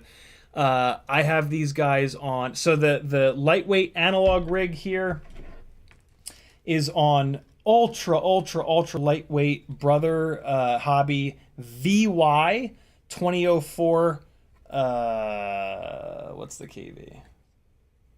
2004 3150 kV motors. These, believe it or not, have titanium motor shafts, which is really cool. They're just super light. This whole rig is built around being incredibly lightweight, and it flies so good because of it. Little toothless nano camera here, which is really nice. I can fly this thing at night in very low light. Little capacitor kind of coming right off of the ESC there. 20 by 20 stack. Nothing super crazy. Pro 32 TBS VTX to try to get as much range out of it as I possibly can. Yeah. Mortal T off the back here. Some titanium screws. Yeah. Gemfan D76 is the best of the Cinewhoop propellers. And I really like this thing with the Hero 8. Actually, it's got the Hero 8 mount on it right now. When I put the Hero 10 into this thing, which is like 20 something, almost 30 grams heavier, you really feel it. This thing has really been developed for the weight of the Hero 7 / Hero 5, 6, 7, and 8. When this thing gets the heavier camera, it gets a little bit, it doesn't have quite enough power. But get this, the dry weight on this thing is only 278 grams. Whereas the bigger one here, the dry weight is 308 grams. So like, yeah, when I say that this thing is really lightweight, it really is. And it really does fly significantly better. If I can, I fly this because it just flies so much better. Even with the Hero 10, the overall weight for this is significantly less, and it still does fly better, even though it is a little bit more underpowered. Most Cinewhoop gigs, you don't need the power. As soon as I do need the power, though, it's all about this guy, which is a very similar build, but it's on FPV Cycle 2104 motors instead of 2004. And these are a significantly higher KV. These were made specifically for us, and I think they're 3500 KV. 2104 versus 2004, 3500 KV versus 3150 KV. I think I have these motor limited down a little bit. Flywoo 9x15 race wires on both of these guys, of course. 20 by 20 stack, Vista in the rear, antenna up nice and high so it clears the battery. Nice tight little setup. The motors are what make the difference in weight. And yeah, like I said, carrying a big heavy Hero 10, this thing is, in terms of like power to weight, if I'm doing something where I need the extra grunt, this thing is amazing. And I really dig it. I've actually been flying this a lot lately. I've forced myself to fly DJI more to become more comfortable with it. This is the FPV Cycle Tooth Fairy 2, and it is one of the coolest one frame that does it all kind of builds. The only problem with it is you pretty much have to use a Vista in this build because it doesn't have rear standoffs. It uses the Vista as the rear standoffs. So you're pretty much locked in to flying this thing with a Vista. You can technically build it with a 20 by 20 stack, but it's really space limited. So you're pretty much going to be building this thing with an AIO, which I don't love, but at least this is an Acon AIO, so it's really nice quality, kind of the best of the AIOs. The current setup is with these weird-ass guards on it. This is my backup live stream chasing rig. It's kind of cool because I can put it's got enough power where I can put a GoPro in it and fly a GoPro around, and then, like, God forbid all of the other two chase rigs die, I can technically put this up in the air. It's on 3.5-inch propellers. It's on Axis 2004 motors, which are 3950 kV. Great kV for these motors. They make incredible power. This thing jams. With these like minimalist ass prop protectors on it, this thing flies fantastic. It does not fly like a Cinewhoop. It flies like something in between a Cinewhoop and a non-guarded rig. You know, I only put this up in the air if there's pretty much no chance that I'm going to hit someone, because, like, you know, these right here, these are to satisfy the FAA. These are not safe for, like, flying close to people. I will only fly this if I'm going to be a significant distance away from human beings. Because, yeah, this is, like, minimal protection. I mean, it's not that bad because, like, it's lined up properly where the tip of the prop is, like, really very well lined up with this, and there is a little bit of a gap there. So, like, you could probably get away with bumping into somebody and not killing them as long as you disarm nice and quick. But still, it's just, you know, it's kind of a liability in my mind. What is interesting, though, about this rig is that these arms that are on it, these are Cinewhoop arms. I can mount the ducts from these rigs on this one. So it's super versatile, and you can even get 3-inch arms or 3.5-inch arms for this thing. So you can build this out as a freestyle rig or a Cinewhoop, and that's, like, really slick. I really like that about this thing, and yeah, it's just, like, I think it's kind of the most versatile rig that I've ever seen. Full-blown Cinewhoop, 3-inch, 3.5-inch, or whatever the hell this wacky setup is here. I mean, this is similar to, like, all those pusher rigs, right, that have, like, pretty much no prop protection, but they do technically have prop protection to satisfy the FAA's silly rule that says, you know, no externally rotating things that can cause lacerations. So, yeah, kind of interesting. But the fact that it has an AIO is kind of tough. And it's also another rig that's kind of hard to work on. Just because everything is so compact and on top of each other, it's just, yeah, it just sucks to work on it. But incredibly versatile build that can be a Cinewhoop. Or, you know, like, if you wanted to have one 3-inch frame and that's it, like just one, that might be the one. You build a couple of those. You build one as a Cinewhoop, you build one as a freestyle rig, and then you buy a third one for a full set of backup parts, and now you're good to go. You've got one set of backup parts for both rigs, and it's a really nice frame. The arms are 4 millimeters thick, so they're really strong. It's really easy to tune, and yeah, it's very impressive if you're on Vista. If you're not on Vista, I don't think you want to go down that road. We got 15 more minutes before Bot Grinder starts. This is my very first 5-inch rig that I've always kept put together. And every once in a while, I'll take it out and just take a stroll down memory lane. I have not really, like, upgraded it all that much, which is kind of the point. If it's on FR Sky on these little zip ties coming off the arms, almost at a 90-degree angle from each other.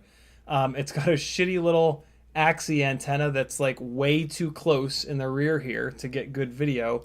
It actually has a 30x30 AIO in it, which I don't recommend. It's super electrically noisy.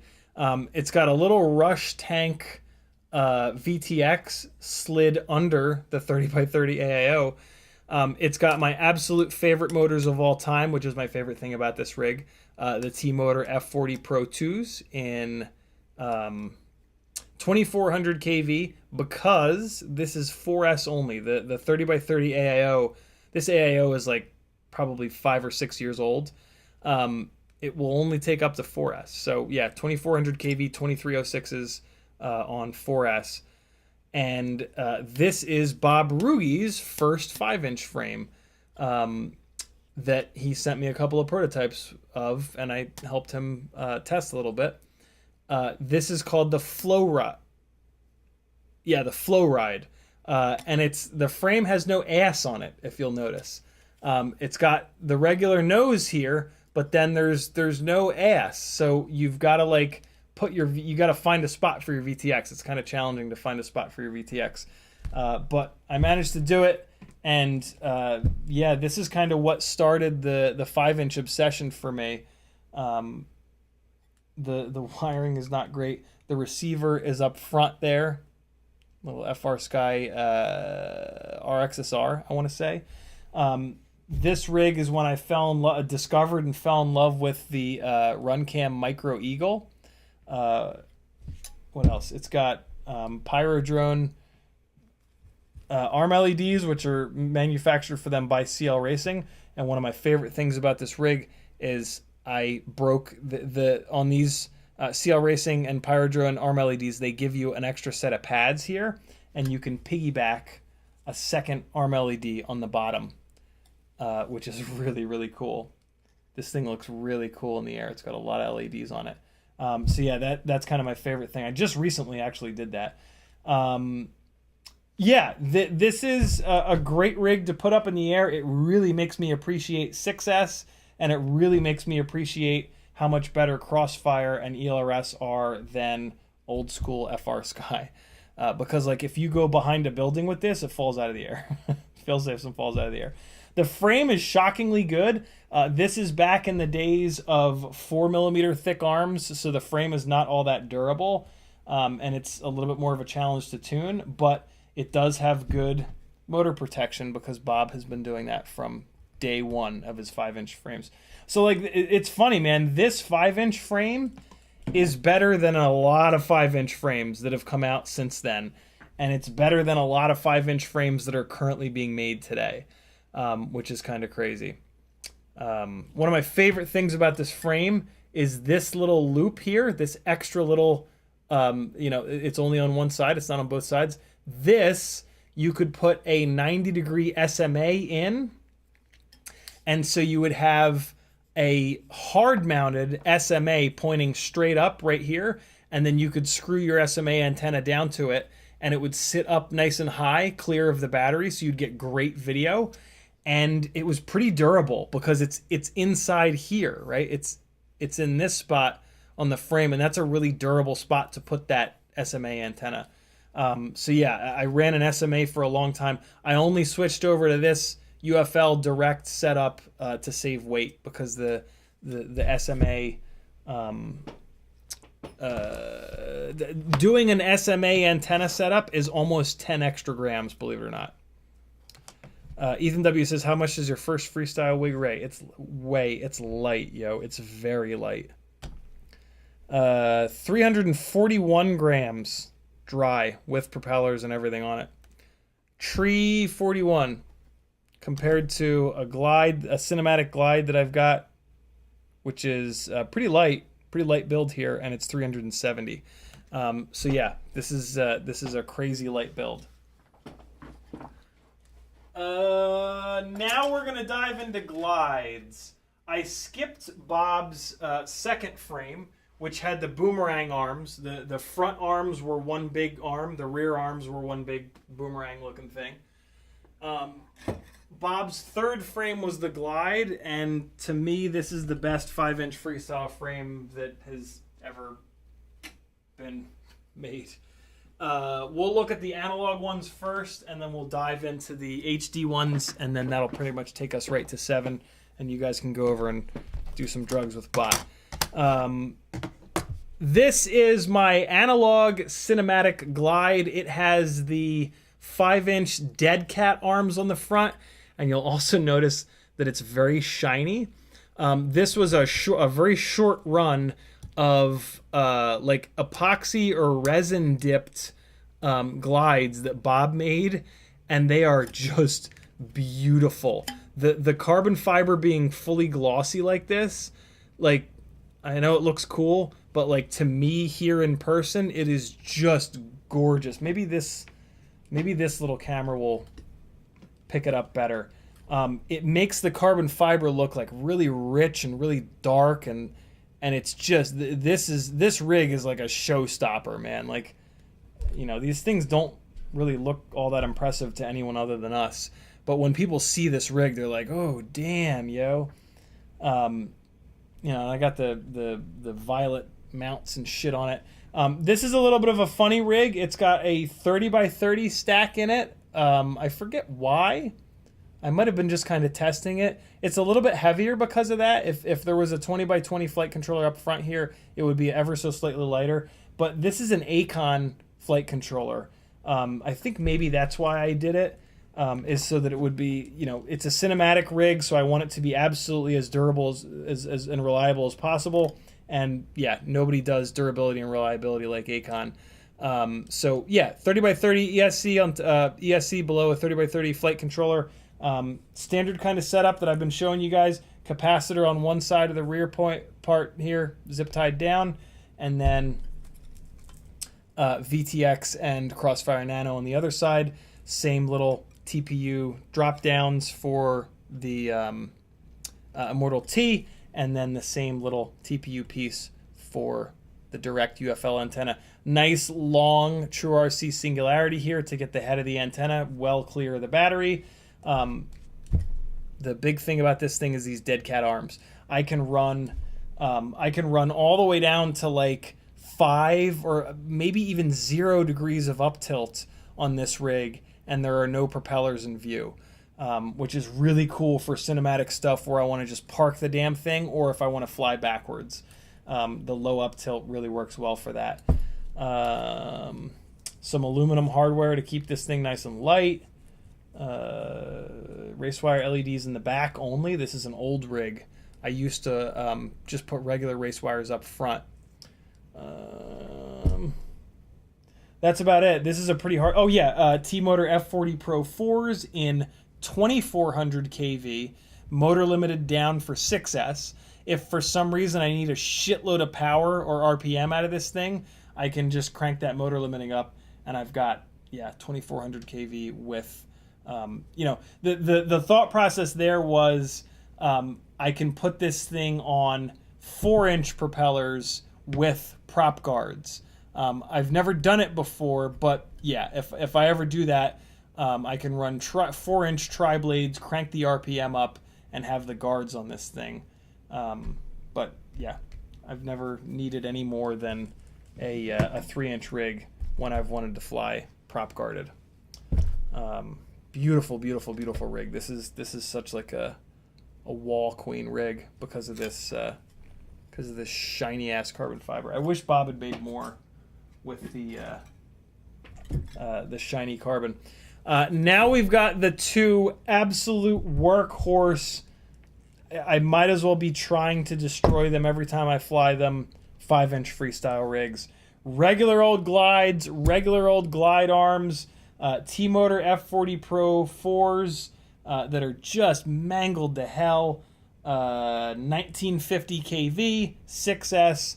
I really love these with the sessions on them. 20 by 20 flight controller up front, 30 by 30 ESC in the middle.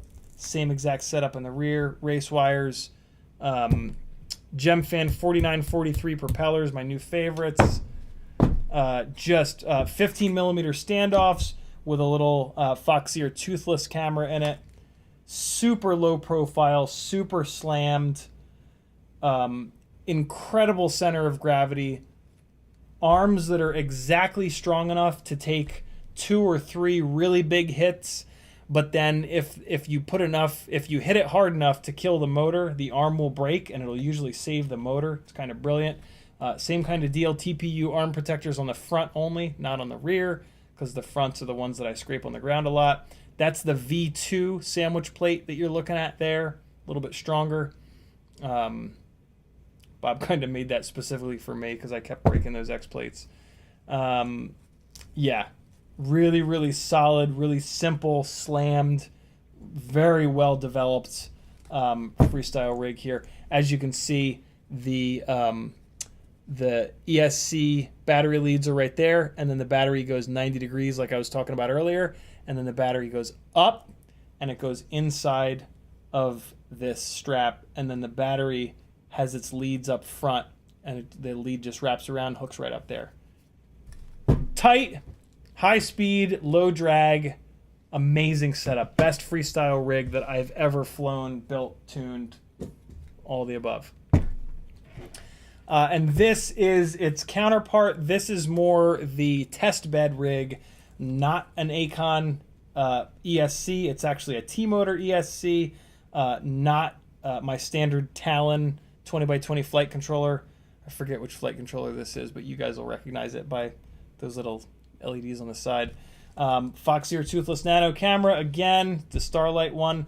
I'm testing these Axis 2306 motors on this. They're significantly heavier, which I can really tell in the air, but I was wondering if they would be a lot more durable, and they are not. But still a really good motor, just not as good as the T-Motor F40 Pro 4. Pink race wires, same exact setup in the rear, slightly different antenna. Another total workhorse. This is the V1 sandwich plate, or X plate on the bottom. I haven't broken this one yet, so I haven't replaced it. It's a Mamba. It's a Mamba F722 flight controller. I left the little label on it, the little sticker. Little race wire LED hiding in there. And this also doesn't have my standard VTX. This has a TBS VTX, which I don't like as much as the Immersion. But I love testing stuff, so, you know. Test we shall. Check out my testes, friends. No dull. Okay, last three rigs are 5-inch DJI digital rigs. And I don't fly them very much, admittedly. We've got hardcore freestyle, we've got super high speed, and then we've got longish range. And we're going to go through them in that order in 1 minute. We're not going to be able to do this in 1 minute, but as soon as I'm done, I'm going to shut this down. If you have a question that absolutely can't wait for Sunday's live stream, leave it again. Tag me again and put it. Otherwise, I'm going to miss a bunch of comments because I want to get off before I take up too much of Bot's time. This is the Rossi, the Rocinante. That is a ship in a show that I love called The Expanse on Amazon Prime. That ship in Prime is gray with red accents. This quad has gray 16mm standoffs with red accents. The ships in that show all burn blue at the engines in the rear. So I've got a big bright blue LED on the rear of this, and then I have a bunch of blue stuff in the rear that lights up really nice when that LED is on, so it looks pretty slick in the air. The arm LEDs are also red to kind of keep that theme going. V2 base plate here. Yeah, we talked about this build earlier. Very similar to those other two builds, 20x20 flight controller up front, 30x30 ESC in the middle, but a Vista in the rear. The Crossfire is actually VHB'd on top of the 30x30 ESC because there's no room with 16mm standoffs in the rear on top of the Vista. The Vista is like 15 millimeters tall. Tohika, don't do that. Or you're going to be kicked from the entire channel and you won't even be able to watch these live streams anymore. That is your one warning, my friend. Not a whole hell of a lot else I can tell you about this rig. T-Motor F40 Pro 4s, 1950. All right, you're gone, Tohika. Now, I'm going to give you another second, Tohika, all right? Maybe there's a delay. Don't do it again, or you're gone from the whole channel. Yeah. This rig is super interesting. It's the rig that I've spent a lot of time trying to figure out if I can make DJI work in freestyle. And so far it is not, I've not been convinced. Thank you for respecting that, Tohika. You can stay. Yeah, not a whole hell of a lot else I can tell you about this. It's very similar to those other freestyle rigs I was just showing you. This is the Razorback, which is another ship in The Expanse, which is a white ship with red accents. So I've got as much white on this as I can, although I do have some more white coming to it. I just need to tear it apart. I've got this really cool looking Lumineer, like octagon white Axie antenna that's going to go on it. And I totally forgot that Caddx made white Polar Pro cameras. So I'm going to get a little bit more white on this thing whenever it gets torn down next. I try not to tear I try not to tear rigs down unless I absolutely have to. Because when you rip a rig apart, you're wearing all of the metal. Every time you put energy into metal, a little bit of it wears away, right? So try not to tear shit up. Like, that's just cosmetic bullshit, right? So I'm not gonna rip this thing apart for cosmetic stuff. I'm gonna break it, and then I'll rip it apart to fix it, and then I'll throw that stuff on. This thing is meant for going really fast. It's got the big boy FPV Cycle 25mm motors, 2506s. 2150 kV, lots of kV.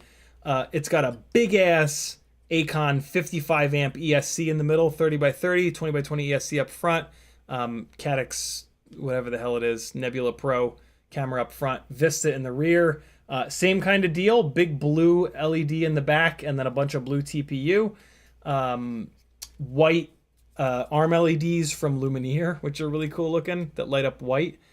This is a 40-degree GoPro mount. This thing is meant for going fast. The other set of motors that I have for this are 2507s.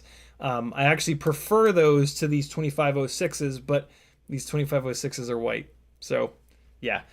Doesn't get flown much because it's meant to go really, really fast, and I don't really have a lot of opportunities to go really, really fast. But when I do fly this thing, it's very fun with the 40 degrees of up tilt.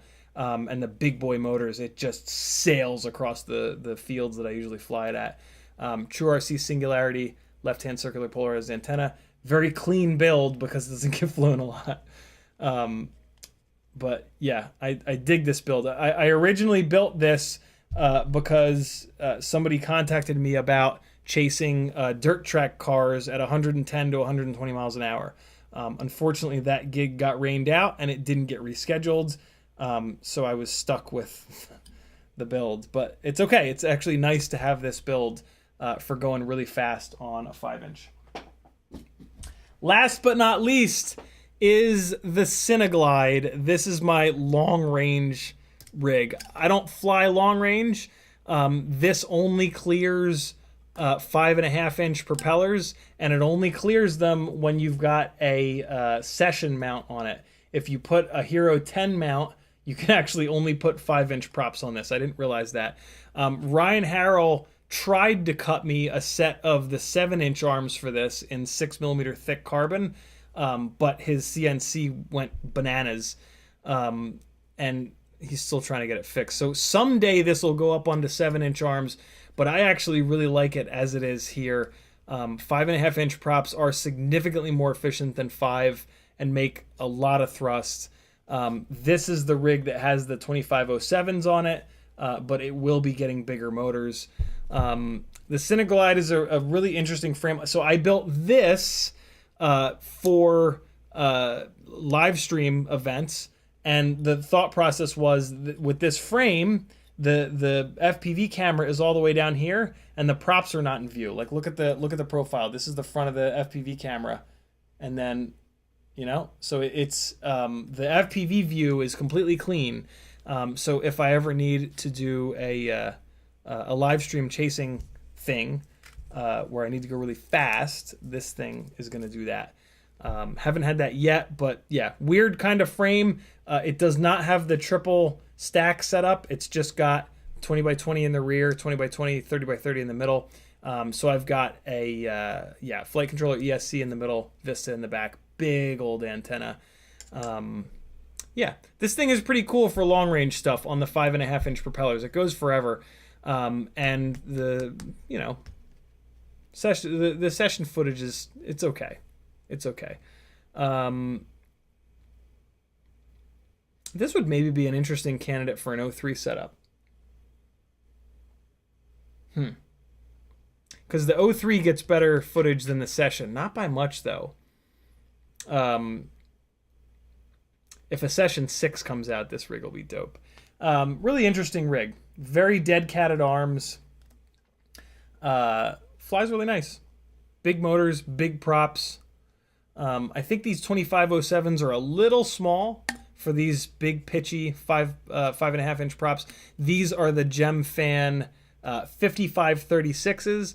I really like the Gemfan 5551s, but these 2507s are just not quite big enough for those props. They match a lot better with these propellers here. Big ass 5-chip LED on the back. Another really clean build. This is one of my cleaner builds, mainly because it just doesn't get flown a lot. But a handsome rig for sure, and I do enjoy it when I fly it. It's pretty clean in terms of like electrical noise and vibrations and whatnot. I suspect it'll be a lot more of a challenge on the 7-inch arms, but I'll let you know whenever that happens. I got to figure out what motors I'm going to run on that. And that, my friends, is my entire quiver of quads. That's right, I said it. That is the full complement of 3-inch and 3.5-inch and 5-inch rigs. What do you think of that? Was that good for you? It's pretty good for me. Actually really enjoyed doing that. It's we talk about these things like individually, and then they gets spread out over apparently 700 live streams. So yeah, I hope you guys got something out of that. That probably generated a whole bunch of questions. Come on back on Sunday at 3:00 Eastern and just nail me with all those questions, and we'll talk through them. But yeah, it is now 9:08. I'm gonna really quickly blast through a couple of I told you guys about 10 minutes ago, like if you have any burning questions, just ask them again. Denzel the Turbo says, can we petition Bob to dip some more frames? Probably not. I mean, you could just buy automotive clear coat and just put a really thin layer of automotive clear coat. It's pretty flexible on like your arms and your base plate, and you would have a very similar finish. I don't know what the process. You should ask Bob, actually. Mention it to Bob. Anybody who's interested in that glossy carbon, mention it to Bob, because he's got a frame company that was doing it for him. Maybe he's still linked up with them. Maybe it's whoever he's still using. Because, yeah, whatever the hell their method was, it's really durable. Every time I've ever spray painted a frame, the spray paint just flakes off. I've tried clear coating them. I've tried like proper spray paint methods. I've half-assed it. I've whole-assed it, and it always just comes off. Whatever the hell that method was that he used is really strong. It's almost like powder coating. I'm sure it's not, but Off-Axis says, what's the best way to reduce prop noise on the Cinewhoop 35 with a GoPro 10 6S version? More prop blades, bigger motors, louder headphones. Cinewhoop 35. So the ways to reduce propeller noise: lower all-up weight so that it has to make less thrust. So noise is made from moving air meeting non-moving air. The heavier your rig is, the more air it needs to move, the louder it becomes. So all-up weight down. More blades on the propeller definitely helps. The Gemfan 5 blades seem to be the sweet spot. The HQ8 blades, they have so many blades, and the blades are so small that they generate a very strange sound that, in my opinion, is louder than the sound of the thicker 5-bladed Gemfans. The other problem is the HQ8 blades, the blades are so thin that even when you're putting those props on, it's easy to bend the damn thing. So just stay away from them. The Gemfan D76 5 blades are the way to go. And then for, I don't know, they have a 5 blade that's 3.5 inch that'll work on that rig. The prop guards on all of these pusher rigs are fairly like non-aerodynamic, and that's not helping you out either. So if there's a 3D printed guard that you can put on there that doesn't have like the weird stupid fucking angles on it and holes and slots and shit, that's going to help out quite a bit. That's about it really, though. There's not a whole hell of a lot that we can do. We've got a payload. We have to use enough thrust and move enough air to pick up that payload. Kind of is what it is. The reason that going from like a 3 blade to a 5 blade helps is that with a 5 blade, it can spin slower because it has more blade to push more air. And then by the propeller spinning slower, it is a slower airspeed meeting non-moving air, right? Same thing that we talked about a second ago with the all-up weight. So yeah, that helps for sure. Like a 3-blade versus the Gemfan 5-blade, it makes a big difference. But yeah, the only other ways to get it to quiet down are to lighten it up, or to get a duct or a prop guard on there that is more aerodynamic. Because the ones that they put on most of these pusher rigs are not aerodynamic at all, which just melts my brain. But I mean, you know, hey, marketing, yo, make it look cool and people will buy it. Ethan W says, how much does your, oh, we got that. CMYK says, really enjoying my 533 Tiny Turner V1 frame, getting a V2. Wish I could buy more BQE or your frame. My frame will exist at some point, I promise. Scott FPV says, what's up? Just now finished putting Walksnail JB QAVS. Haven't flown it yet. First ever rig. That's not on. Awesome. You'll love it. I'm going to leave it there. Bring your questions on Sunday at 3. Go watch some Bot Grinder. Off Axis says, I'm using tri-blades, but 5 and bigger give the flight a lot of issues. That's annoying. We can dig more into that on Sunday. I love you guys. Be good. This has been Fleet Friday. Support me over on CiottiFPV.com. Patreon helps me out the most. And to get in there, it only costs you 7.5 cents per hour of live streams that I do. So this entire 2-hour live stream, if you join my Patreon, will have only costed you 15 cents. Is that the way math works? Support me, yo, and I'll keep doing this, and we'll keep hanging out. Be good. Say something nice to somebody. Have an excellent weekend. I'll see you on Sunday at 3. Here's some more Jungle Gym bashing with God knows what rig. This song's called Brap. Now we're talking. Be good, friends. I'll see you Sunday. Enjoy Bot Grinder. Tell him I said hello. I love that guy. He's one of my favorites. Oh, yeah. Oh, this is going to make my flying seem so much better than it really is. Love you guys.